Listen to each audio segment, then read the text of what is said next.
Muito bem, Dona Yolanda, começando agora então a 7ª leitura. O título do capítulo é A Prova das Provas, Abandono Absoluto, Desespero. Quando a alma sai vencedora das provações anteriores, ainda que possa tropeçar, luta corajosamente e com profunda humildade. Clama ao Senhor, salvai-me porque eu estou perecendo. Mas continua a ser capaz de lutar. Agora a alma é envolvida por trevas terríveis. A alma vê em si apenas pecados. O que sente é terrível. Vê-se totalmente rejeitada por Deus. Sente como se fosse objeto de seu ódio e encontra-se a um passo do desespero. Defende-se como pode, procura despertar a confiança, mas a oração é para ela um tormento ainda maior. Parece-lhe que está provocando Deus a uma intensa ira. Encontra-se. Eu vou só diminuir o volume aqui um pouquinho, porque isso. Encontra-se, desculpa. Defende-se como pode, procura despertar confiança, mas oração é para ela um tormento ainda maior.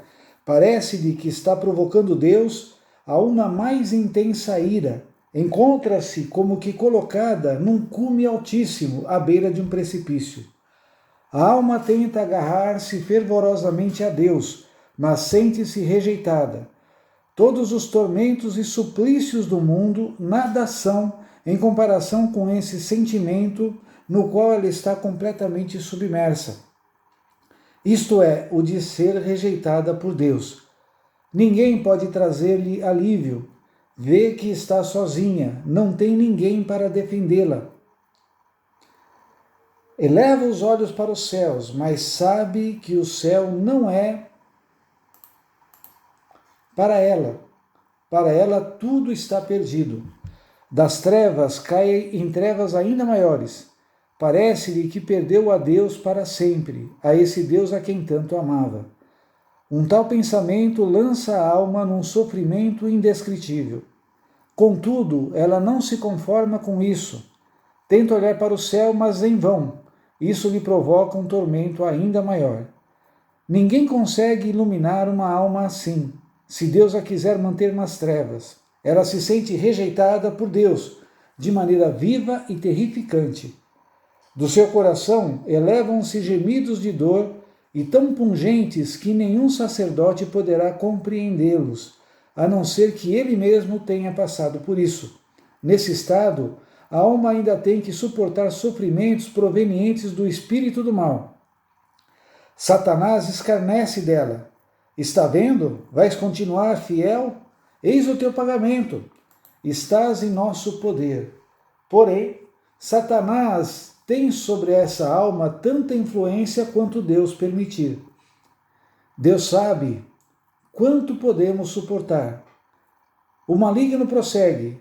E o que adiantou teres te mortificado? E o que adiantou seres fiel à regra? Para que todos esses esforços, Deus te rejeitou. Essa palavra rejeitou transforma-se em fogo que transpassa cada nervo até a medula dos ossos. Transpassa todo o ser. Aproxima-se o maior momento de provação. A alma já não procura ajuda em parte alguma. Mergulha em si mesma e não vê nada diante de seus olhos, e parece quase se conformar com esse sofrimento de ser rejeitada. É um momento que não consigo expressar, é a agonia da alma. Quando esse momento começou a aproximar-se de mim pela primeira vez, dele fui arrancada somente pela virtude da santa obediência. A mestra assustou-se quando me viu e enviou-me ao confessor, mas o confessor não me compreendeu e não senti nem sombra de alívio. Ó Jesus, dai-nos sacerdotes experientes. Quando disse que estava sofrendo suplícios infernais na minha alma, respondeu-me que se sentia tranquilo quanto à minha alma, porque estava vendo nela uma grande graça de Deus. Mas eu não compreendi coisa alguma, e nem um raio de luz entrou na minha alma. Agora já começo a sentir a falta das forças físicas, e já não posso dar conta dos meus deveres. Já não posso também esconder os meus sofrimentos, e embora não diga nenhuma palavra sobre o que eu estou sofrendo, atraiçoa-me a dor que se reflete no meu rosto. A superiora me contou que as irmãs vão até ela e dizem que quando na capela me olham, sentem compaixão de mim, tão terrível é o meu aspecto. Todavia, apesar dos esforços, a alma não tem condições de esconder esse sofrimento. Jesus, só vós sabeis como a alma geme nesses suplícios, envolvida pelas trevas, e no entanto deseja a Deus e anseia por ele, como os lábios ressequidos anseiam pela água. Ela morre e resseca, morre de uma morte sem morte, isto é, não pode morrer. Os seus esforços nada significam. Encontra-se sob uma mão poderosa. Agora a alma se encontra já em poder do justo. Cessam todas as tentações exteriores. Cala-se tudo que a circunda, da mesma forma que para o agonizante desvanece tudo que o cerca. A sua alma inteira está exposta ao poder do Deus justo e 3 vezes santo, rejeitada pelos séculos. Esse é o momento culminante, e somente Deus pode provar a alma dessa maneira, porque somente Ele sabe o que ela pode suportar. Quando a alma fica totalmente impregnada desse fogo infernal, precipita-se como que no desespero. A minha alma passou por esse momento quando me encontrava sozinha na cela. Quando a minha alma começou a mergulhar no desespero, senti que começava a agonizar. Apesar disso, agarrei-me ao meu pequeno crucifixo e o apertei nas mãos convulsivamente. Era como se o meu corpo se separasse da alma, e embora quisesse ir falar com as superioras, já não tinha forças físicas. Pronunciei as últimas palavras: confio na vossa misericórdia. E pareceu-me que havia levado Deus a uma cólera ainda maior. Mergulhei no desespero. Só de vez em quando escapava da minha alma um gemido doloroso, um gemido inconsolável. Estava agonizando. E parecia-me que já permaneceria nesse estado, porque com minhas próprias forças não sairia dele. Cada lembrança de Deus era um mar de sofrimentos indescritíveis. E, no entanto, há alguma coisa na alma que busca a Deus com insistência, mas parece que é apenas para ela sofrer mais. A recordação do antigo amor com que Deus a cercava era para ela um novo gênero de tormento. O olhar de Deus a atravessa e tudo é queimado na alma por esse olhar. Foi um longo momento, até quando uma das irmãs entrou na cela e me encontrou quase morta. Assustou-se e foi chamar a mestra, a qual ordenou que, por força da santa obediência, eu me levantasse do chão. Imediatamente voltaram minhas forças físicas e levantei-me do chão, toda tremendo. A mestra percebeu logo o estado da minha alma. Falou-me da insondável misericórdia de Deus, dizendo-me: irmã, não se perturbe, seja como que for, e ordeno-lhe isto pela virtude da obediência. E acrescentou: agora reconheço que Deus está destinando a irmã para um alto grau de santidade. O Senhor quer ter a irmã perto de si, já que permite tais provas e tão cedo. Que a irmã seja fiel a Deus, porque isto é sinal de que deseja lhe reservar um elevado lugar no céu. Eu, porém, não compreendia nada daquelas palavras. Quando entrei na capela, senti como se minha alma fosse completamente purificada, como se acabasse de sair das mãos de Deus. Senti então a pureza inviolável da minha alma e senti-me como uma criancinha. Então, de repente, vi interiormente o Senhor, que me disse: não tenhas medo, minha filha, eu estou contigo. Nesse precioso momento, dissiparam-se todas as trevas e angústias. Os sentidos foram inundados de indizível alegria, as faculdades da alma repletas de luz. Ainda quero mencionar que, embora minha alma já estivesse sob os raios do seu amor, no meu corpo ainda ficaram por 2 dias os vestígios do tormento passado. O rosto mortalmente pálido e os olhos ensanguentados. Só Jesus sabe o quanto tinha sofrido. Comparado com a realidade, aquilo que escrevi parece sem expressão. Não sei expressá-lo, parece que voltei do outro mundo. Experimento agora uma aversão a tudo que é criado. Aconchego-me ao coração de Deus como uma criança ao peito da mãe. Vejo tudo com outros olhos. Estou consciente do que o Senhor fez na minha alma com uma só palavra, e por ela vivo. Tremo só de me lembrar dos tormentos passados. Não teria acreditado que se pode sofrer tanto se eu mesma não tivesse passado por isso.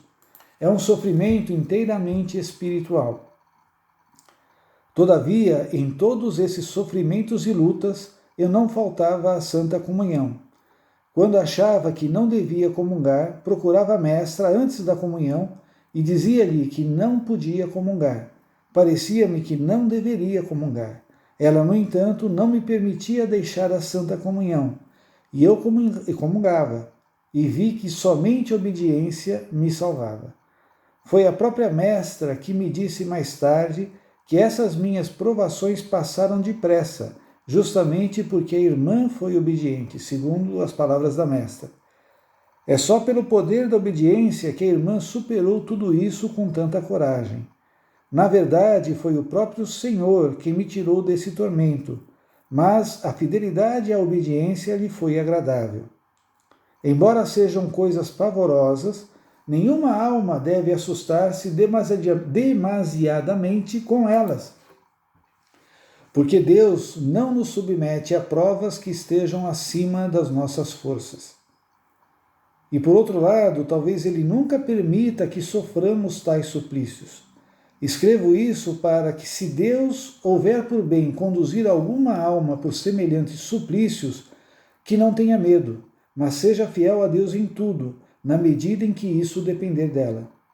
Deus não causará dano à alma, pois é o próprio amor, e foi nesse amor inconcebível que a chamou à existência. Mas eu, quando estava nessas aflições, nada compreendia.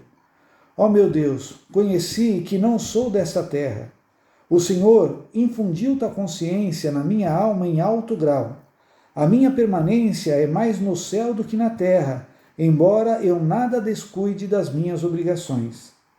Nesse período, não tinha um diretor espiritual e não recebia qualquer tipo de orientação. Eu pedia ao Senhor, mas Ele não me dava um diretor. O próprio Jesus é o meu mestre desde a minha infância até agora. Conduziu-me através de todos os desertos e perigos, e reconheço claramente que somente Deus me poderia ter conduzido por um tão grande perigo sem nenhum dano e sem nenhuma perda, deixando a minha alma imune deixando a minha alma imune e fazendo-me vencer todas as dificuldades, mesmo as mais inconcebíveis. Todavia, mais tarde, o Senhor deu-me um diretor. Após esses sofrimentos, a alma está em grande pureza de espírito e muito próxima de Deus. Devo, porém, observar que nesses tormentos espirituais, embora se encontre perto de Deus, ela está cega. O olhar da alma é envolvido pelas trevas, apesar de Deus estar bem mais próximo de uma alma tão sofredora. Todo o segredo consiste em que ela de nada sabe. Ela afirma não somente ter sido abandonada por Deus, mas ter se tornado objeto do seu ódio. Que grande doença dos olhos da alma que, quando atingida pela luz divina, afirma que essa luz não existe. E, no entanto, ela é tão forte que a cega. Todavia, conheci mais tarde que Deus está mais perto da alma nesses momentos do que em outras ocasiões, porque apenas com a ajuda da graça ela não suportaria tais provações. Atuam aqui a onipotência de Deus e uma graça extraordinária, porque de outra forma a alma sucumbiria ao primeiro golpe. Ó Mestre Divino, o que acontece na minha alma é somente obra vossa. Vós, ó Senhor, não receais colocar a alma à beira de um terrível precipício, onde ela se amedronta e se assusta, e novamente a fazeis voltar a vós. Eis os vossos insondáveis mistérios. Quando nesses momentos da alma eu procurava acusar-me na santa confissão dos menores defeitos, O sacerdote admirou-se por eu não ter cometido faltas maiores e disse-me essas palavras: se em meio a esses tormentos a irmã é tão fiel a Deus, para mim isto já é prova de que Deus está amparando a irmã com a sua graça especial. E até é bom que a irmã não compreenda isso. Contudo, é estranho que os confessores não me pudessem compreender e nem tranquilizar com relação a essas coisas. E foi assim que encontrei o Frei András e depois o Padre Sopoco.